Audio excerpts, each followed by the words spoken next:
नमस्ते हजुरहरुलाई फेरि पनि स्वागत छ मेरो फार्मिङ खबर युट्युब च्यानल। यो चाहिँ हाम्रो भनेको आज लगभग एक हप्ताको भयो होला।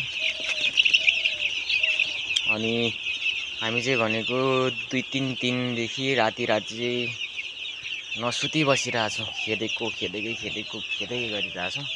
त्यही भएर अलिकति बिरामी नै हुन लागिसक्यो हैन। अहिले त यतिको फिजारिरै बसेको छ, तर राति एकै ठाउँमा पर्ने भएर यो चाहिँ आगोमा बालेर पनि गरिरहेछौँ।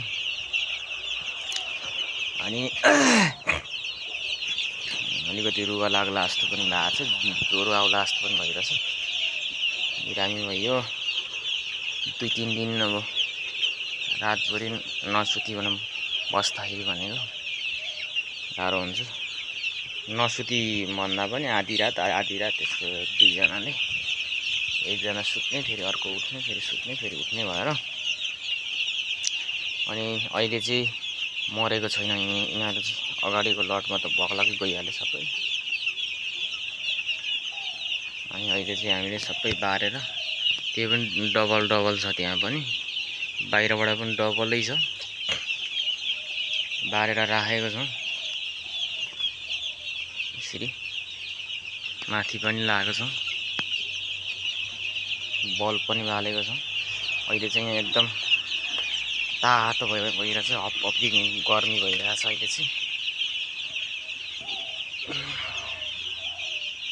यस्तै छ जिन्दगी।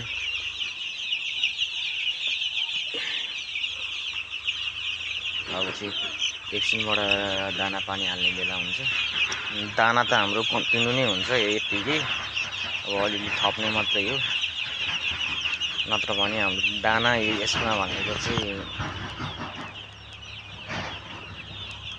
अलिकति पनि नटुट्ने गरी नै हालिराखेको हुन्छ होइन। अहिले चाहिँ यतिको फिजारिरै बसिरहेको छन्। अब भरे बेलुका हेरौँ के हुँदो रहेछ। राति त यस्तो हुन्छ नि, निन्द्रा लाग्छ, फेरि उठो, फेरि हल्लायो, फेरि उठो, फेरि हल्लायो, फेरि उठो, फेरि हल्लायो। आमा यस्तै छ।